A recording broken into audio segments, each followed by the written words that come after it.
দৈব ফলদাতা দৈব ফলদাতা কর্মশক্তি দ্বারা কি করবে, ওই তার উপযোগী যে যতটুক কর্ম করছে তদ অনুরূপ দেহের কাছে তাকে নিয়ে যাবে।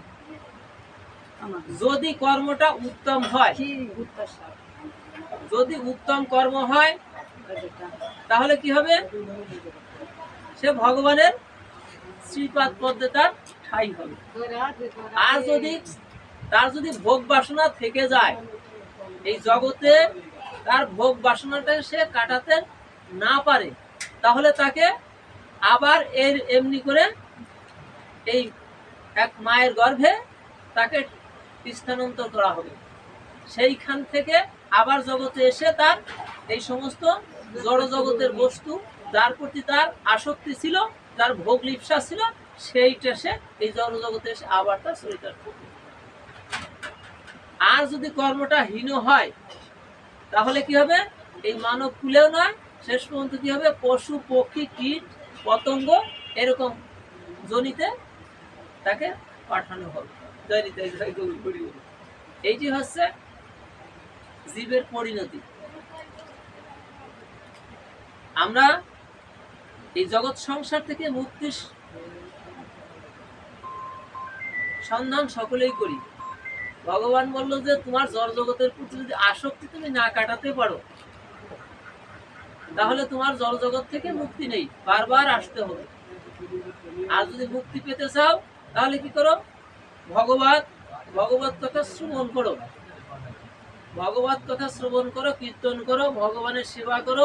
আস্তে আস্তে তোমার কি করবে, এই জড় জগতের প্রতি লালসা কেটে যাবে, কামনা বাসনা কেটে যাবে, অনাসক্ত দেহ গঠন হবে এবং আস্তে আস্তে তুমি হবে গুণের অতীত, ত্রিগুণের অতীত। যতক্ষণ পর্যন্ত এই গুণের মধ্যে থাকবে ততক্ষণ পর্যন্ত তারা এই ত্রিগুণময়ী জগতে আসতে হয়। যখন এই গুণকে জীব অতিক্রম করতে পারে তখন কি করে, আস্তে আস্তে তার ভগবত চরণে ঠাঁই হয়, ভগবানের অর্থাৎ সেই দিব্য লোকে যেখানে নিত্য গোলক বৃন্দাবন, সেখানে গিয়ে ভগবানের চরণ সেবার অধিকার পায়। তখন ভগবানের চরণ সেবার অধিকার। এই ভাগবতে বললো যে তুমি যদি এই জগৎ থেকে মুক্তি পেতে চাও, জয় নিতাই জয় গৌর হরি বলো, তাহলে কি করো, নিত্য ভগবানের কথা শ্রবণ করো। ভাগবত কথা শ্রবণেই জীবের মঙ্গল, শ্রবণেই মঙ্গল এবং দেহে ভক্তি উপযোগী। আর ভাগবত আসরে এসে কিন্তু নিদ্রা যেতে নাই, জয় নিতাই জয় গৌর হরি বলো। ভাগবত আসরে এসে নিদ্রা গেলে বললো যে ভাগবত আসরে এসে যদি তোমার এই মোহ বা নিদ্রা থাকে, নিদ্রা তুমি কাটাতে না পারো, তাহলে তোমাকে বৃক্ষজনী প্রাপ্ত হতে হবে। জয় নিতাই জয় গৌর হরি বলো। দেখেন এই বৃক্ষগুলি দাঁড়িয়ে আছে, কত কাল ধরে ও দাঁড়িয়ে আছে। আমরা কি পারবো একটা দিন একটানা দাঁড়িয়ে থাকতে? জয় নিতাই জয় গৌর হরি বলো, পারবো না। কারণ কি, একটা দিনই দাঁড়িয়ে থাকতে পারবো না। আর ওরা কত কাল ধরে দাঁড়িয়ে আছে, এটা অভিসম্পদ গ্রস্ত হয়ে এই বৃক্ষজনী প্রাপ্ত হয়ে। এই জন্য ভাগবত আসরে এসে কখনো নিদ্রা যেতে নাই, শাস্ত্রীয় সিদ্ধান্ত। যতটুকু সম্ভব শ্রবণ করার চেষ্টা করতে হবে, শ্রবণেই মঙ্গল। প্রভু জগৎ বন্ধু সুন্দর বললো যে শ্রবণম মঙ্গলম, ভাগবত কথা শ্রবণেই জীবের মঙ্গল হয়। এখন আমি ভাগবত কথা শ্রবণ কেন করবো সেই কথাটা মহারাজ পরীক্ষিত জিজ্ঞেস করেছিল শ্রী সুকুমার গোস্বামীর নিকট যে ভাগবত কথা শ্রবণের ফলটা কি।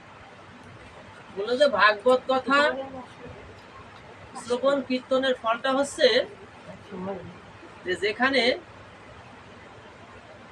ভাগবত পাঠ হয় এখানে 3 কুলের কল্যাণ হয়। কার কার? যিনি ভাগবত পাঠ করেন তার মঙ্গল হয়। আর যিনি ভাগবত পাঠ দেন, যে গৃহে ভাগবত পাঠটা আয়োজন করা হয় ওই গৃহকর্তার মঙ্গল হয়। আর যারাই ভাগবত কথা শ্রবণ করতে আসে তাদেরও মঙ্গল হয়। এই তিন কুলের মঙ্গল বিধান করে এই ভাগবত কথা অমৃত সুধা।